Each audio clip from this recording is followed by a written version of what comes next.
Fox 5 and Hot 97 present Street Soldiers with Lisa Evers. The trial, United States of America versus Sean Diddy Combs. She says Diddy raped her and assaulted her. She said that telling him no was not an option. Shocking allegations against one of the most famous men in the world. As we proceed to give you what you need. A federal RICO case that could send Sean Diddy Combs away for life. He's gonna fight this to the end. He's innocent. A Street Soldiers On Location special from federal court. Diddy on trial. The fight of his life. Welcome to this special episode of Street Soldiers On Location at the Diddy Trial. I'm your host, Lisa Evers. A verdict has been reached in this case that has been so closely followed all over the world. An eventful day for sure here at federal court as the jury deliberates for the first time the fate of Sean Diddy Combs. But now the entire jury process is in jeopardy and in question after one juror sent a note, which is still hanging like in the open air here unanswered, saying that he could not follow the judge's instructions in the 62 pages of instructions that the judge issued to them. This was just bombshell developments late this afternoon. A lot of people thought this afternoon things were kind of quiet. Oh, they're back to business. Everything settled down from yesterday's apparent jury jitters. Today they were back at work. In the morning, notes to the judge, notes to the court, requesting transcripts, and then all of a sudden, just after 4 this afternoon, a note to the court saying, we have reached a verdict on 4 of the 5 counts in this case. That came as a tremendous surprise to people. Remember, we're only on day 2 of the jury deliberations. When the verdict was read, of course, the biggest concern was what was that one charge, that RICO charge that Sean Diddy Combs was facing. The latest right now is that the prosecutors have asked for a couple of hours to try to figure out whether or not Combs can get bail. So he was convicted on two counts of the transportation for prostitution. And the fact of the matter is that's the least of all the charges. The judge late this afternoon, just a short time ago, denied bail to Sean Diddy Combs. And what the latest is they have asked for a shorter expedited sentencing date. Let's try to get a legal perspective on this right now. We're joined right now by federal litigator Robin Nunn. Robin, when you look at the split verdict in the Diddy trial, what do you make of that? Thanks for having me, Lisa. It's great to be here. Thank you. I think it's a huge victory for the defense on some levels. However, it's only a partial victory. Obviously, he was cleared of the most significant crimes, the racketeering and the trafficking charges, which obviously carried life imprisonment possibilities.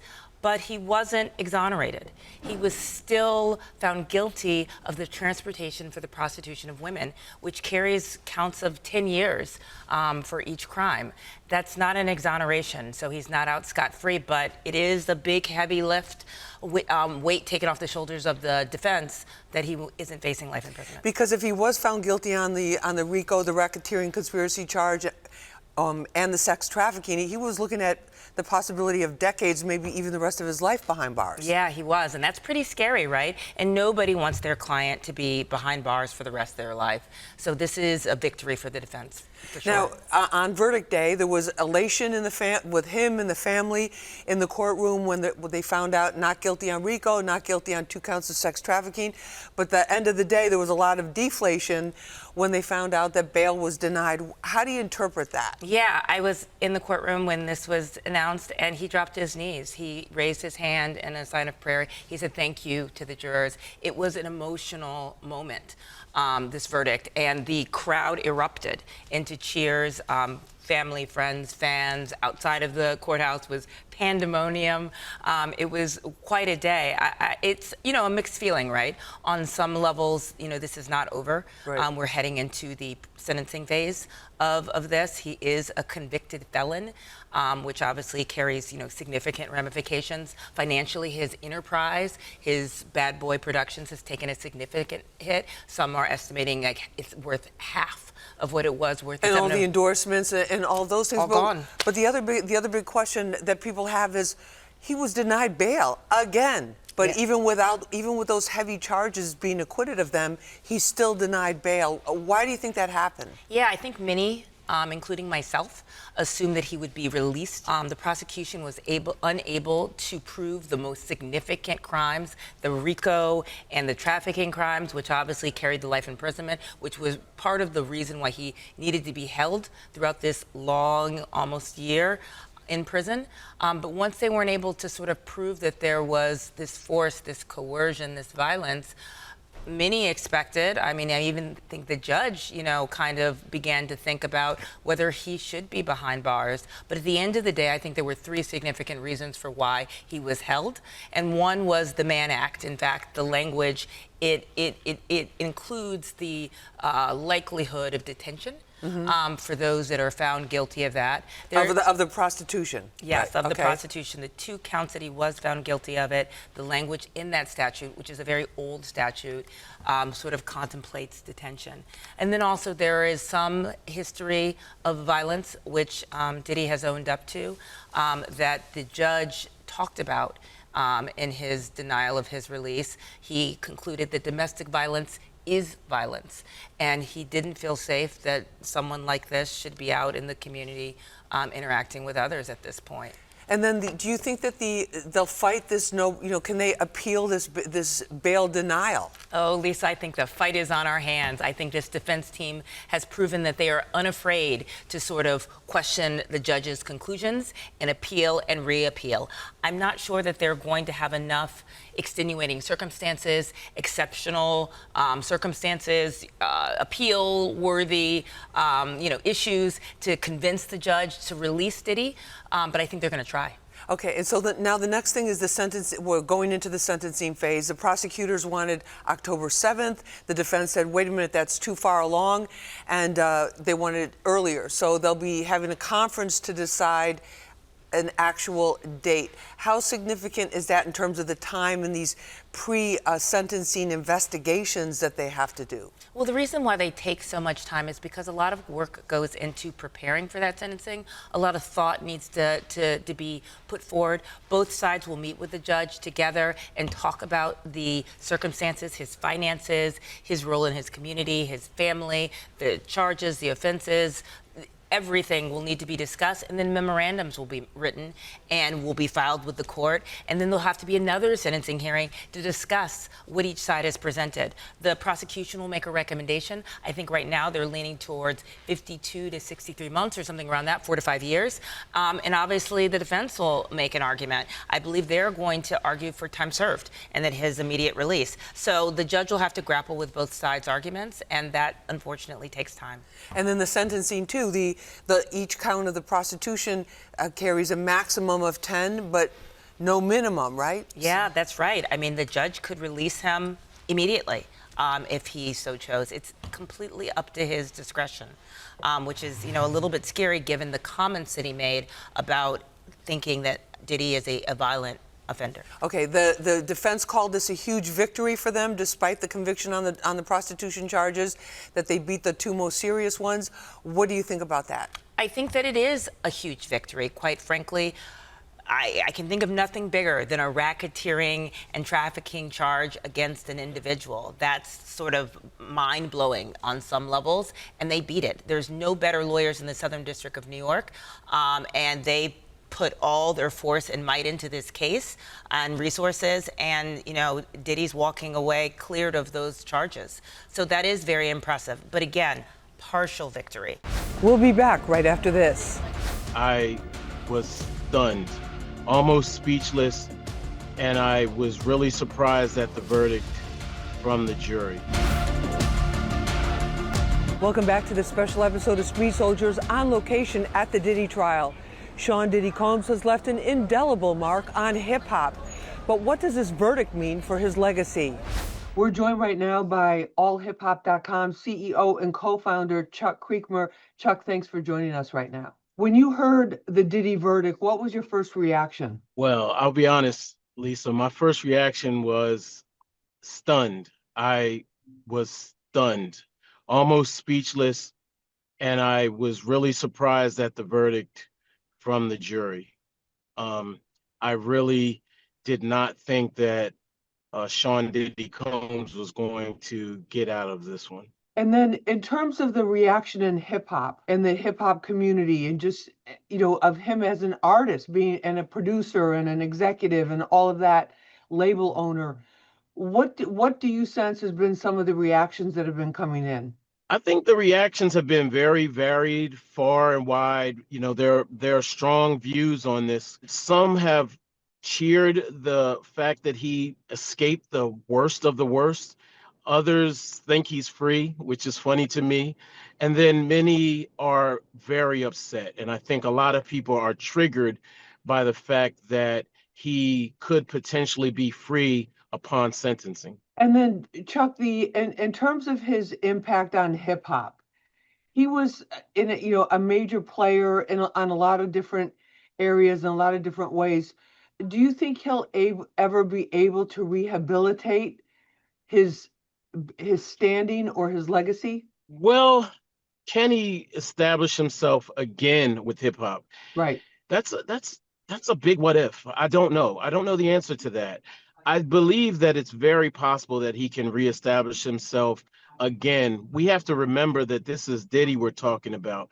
This is the guy that has survived really 1,000, metaphorically or figuratively speaking, 1,000 different scenarios. I think this is the worst of those scenarios in terms of the hip hop culture as a large entity. We've seen him over the course of his career and over the years, every time he's kind of hit a rough spot or hit a challenge or whatever, he's come back with a different name. He's come back with kind of a different persona. We saw him get on his knees and pray in the courtroom this week. And what do you think? Do you think we're in store for another, how should we say, evolution? Well, that's a funny question. I said it to you before, and I'll say it again. I really do think the ministry is where Diddy needs to go. He prayed so vigorously after, being found not guilty on the most serious charges against him. He's always talked about God in his, his life and thanked God a lot. So Mace went the ministry route, and Loon, one of his artists, became a devout Muslim. I think it might be time for him to embrace religion and spirituality a lot more in his life and show folks that he's a changed man going forward. Cassie Ventura played a role in him not getting bail because she sent a letter to the court saying that if he were free, she would be concerned for her safety. Some people said, well, that's, she's speaking out as a survivor. She has every right to do that. Other people were like, why is she even talking about that? She got $20 million and will be getting another $10 million from the LA hotel where she endured that horrible beating almost a decade ago. How do you view that? And what are you hearing people saying about that? Well, I think that she's well within her rights to feel that way and express those sentiments. I don't think most people understand what it's like to stand in front of power or quite frankly, be beaten in the way that she was beaten. And that's just what we saw. So we don't know what she's fully endured. We talk about not judging Diddy a lot. Who are we to judge? Let God judge. But, then we turn around and we'll judge Cassie. Right. So I think that she should feel how she feels. And I think that she's, unlike most people, able to have that emotion. What about that whole thirsty thing in hip hop too, where you have people, not just women, but men as well. They'll basically do anything they have to do to stay in the mix of somebody who's hot or rich or popular or famous. Absolutely. And that's why I don't, and this is why I don't think that we'll be shocked to see Diddy make a tremendous comeback, because people naturally gravitate to money and power, even if it comes at a cost personally. Diddy is not the only one. There are a number of people like this. It's a terrible problem here in America. Stay with us. There's much more to come. Regardless of the outcome or when he is released, I don't think Hollywood is waiting with open arms for him. Welcome back to this special episode of Street Soldiers on location at the Diddy trial. Reaction to this verdict has been pouring in on all levels, from the streets to social media and beyond. I'm joined right now by extra senior correspondent Mona Kosar Abdi, and she's been following this case every single day, and we're going to get some reaction about the entertainment community. Mona, thank you so much for being with us. We appreciate it. Of course, thank you for having me. Is there a certain prevailing trend among the entertainment community that you're hearing in response to this verdict? I think it's too early right now to hear the responses, but what we do know is immediately once it was clear that Diddy was under investigation, I think actually before then, when we saw Cassie Ventura's lawsuit and read some of the disturbing allegations that she made against Diddy, and then there was that hotel attack video that we saw that was really disturbing, a lot of people started distancing themselves from the mogul. And this was somebody who, you know, through some of the most lavish A-list Hollywood parties, where anyone from Donald Trump to Leonardo DiCaprio to the who's who of Hollywood used to attend, but nobody seemed to come to his defense. The only person towards the end was Kanye West, who actually made an appearance and tried to get into the courtroom during one day of the trial, but it seemed like a lot of people were just silent and, if anything, distancing themselves from Diddy. And he's somebody, he was a celebrity. There's many famous movie stars, but you don't see them out at clubs or famous restaurants or out at these big events, these big award shows and that type of event. Were you surprised by how quickly he was shunned by the A-listers? I was, because this is someone who has made a big impact. He made careers as well. His name is attached to the Notorious B.I.G., to 112, to Mary J. Blige. He also made hits with like Mariah Carey. So he was someone who was a hit maker, who was associated to a lot of celebrities and was buddies with Jay-Z. He was at the Rock Nation brunches with Jay-Z regularly. And so to see immediately that nobody was willing to come to his defense. But I think there were rumors for a long time that he was an eccentric figure and that people did not want to excuse his behavior, but he was somebody to know at the time. And did you get a sense that some of the people in the entertainment, some of the A-listers, B-listers, or even C-listers or whatever, maybe were looking at their own behavior, taking a second look after these charges, going, wait a minute, if they can go after somebody of that stature, I mean, a billionaire, one of the most famous men in the world, they can go after anybody. Yeah, so a lot of, it was the defense's angle definitely to say that the prosecution was overstepping. The government was putting crime scene tape in his bedroom. They also mentioned that there was another rapper who the woman who was going by the pseudonym Jane was familiar with. They said he's another big rapper who was into that lifestyle. And that's how the defense was categorizing, that this is a lifestyle. He was into the swingers lifestyle and he had non-conventional sex. But that shouldn't mean that the government should go into his bedroom and put crime scene tape.